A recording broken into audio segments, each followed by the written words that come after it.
Chosen in the dark, where power ends and love begins. Chapter 5.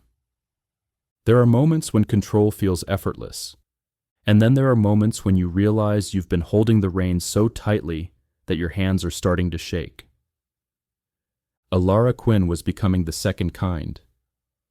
I watched her from the security feed long after she'd left the secured wing.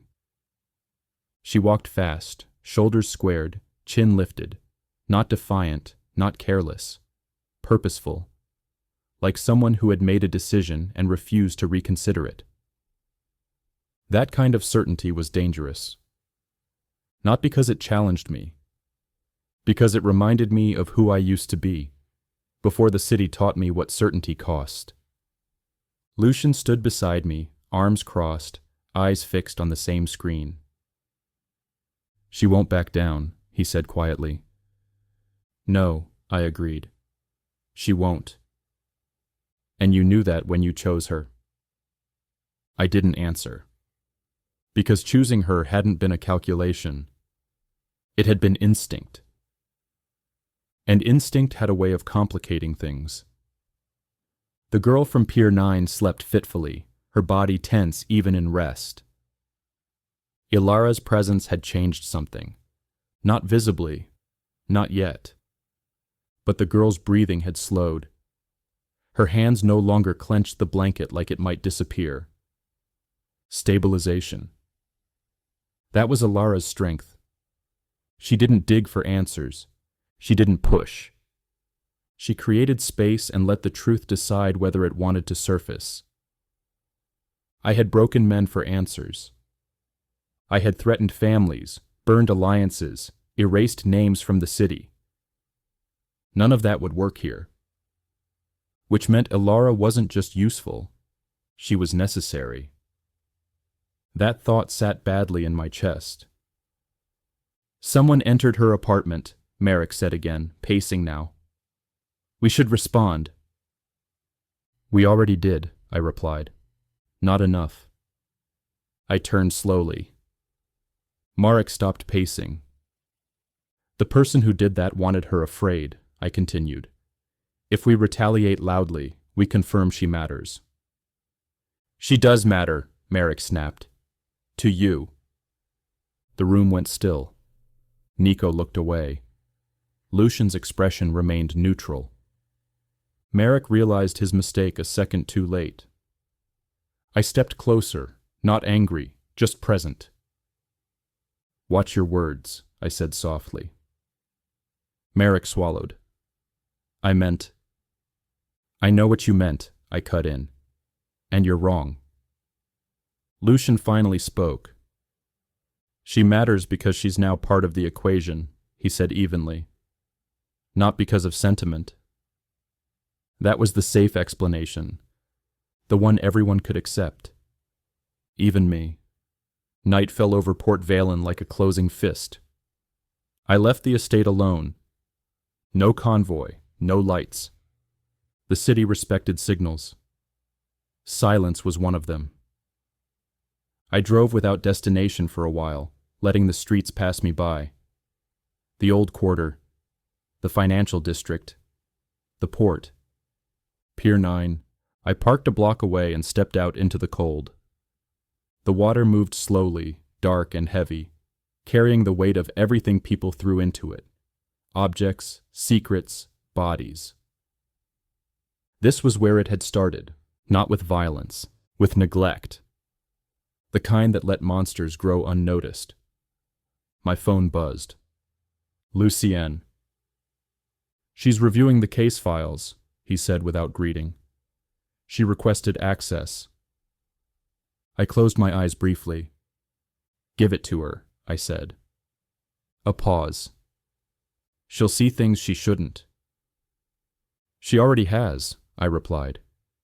"This just makes it honest." Lucian hesitated. "You're letting her walk into the fire." "No," I said. "I'm walking ahead of her." That wasn't entirely true, but it sounded convincing. Back at the estate, I didn't go to my office. I went to the gym. The room smelled like iron and discipline. Weights, sweat, silence. I needed to burn the tension out of my body before it settled somewhere permanent. Every punch landed hard, every movement precise. Control, control, control. But somewhere between exertion and exhaustion, her voice crept in. You're confusing protection with ownership. I slammed my fist into the bag harder than necessary. She had no idea how close that accusation came to the truth. I didn't own her. I didn't want to. Wanting was the problem. When I finally showered and changed, it was past midnight. Lucian was waiting in the hallway. She's still awake, he said. I knew who he meant. She accessed the waterfront records, he continued. She's asking questions. Of whom? Everyone, he replied, including us. That earned a short, humorless laugh from me. Good, I said. Let her see how deep this goes. Lucian studied me. You're not afraid she'll turn against you? I considered that. Ilara turning against me wouldn't be betrayal. It would be consequence. I'm afraid she'll get hurt before she understands the rules, I said finally. Lucian nodded once. Then you should talk to her. I shook my head. No, I said. Not yet. Because if I spoke to her again now, I might say the wrong thing. Or worse. The honest thing. Her. I didn't mean to stay up all night. I meant to read one file. Just one. That was how it always started. The waterfront case file was thin. Too thin. Sanitized. Stripped of context. But the gaps screamed louder than the words. Witness statements redacted. Medical reports delayed. Jurisdiction notes marked pending without explanation. Someone was slowing this down. Someone powerful. And someone else was keeping it alive. I leaned back in my chair, rubbing my eyes. That was when I noticed the pattern. Every blocked action had one thing in common: a quiet override. No signature, no department, just a clearance code. I copied it down. I didn't know why yet, but my instincts told me this code mattered. My phone buzzed. Unknown number. Again. I stared at it for a long second, then answered. You're working late, his voice said. I didn't ask how he knew. People are hurting, I replied. That tends to keep me awake. Silence.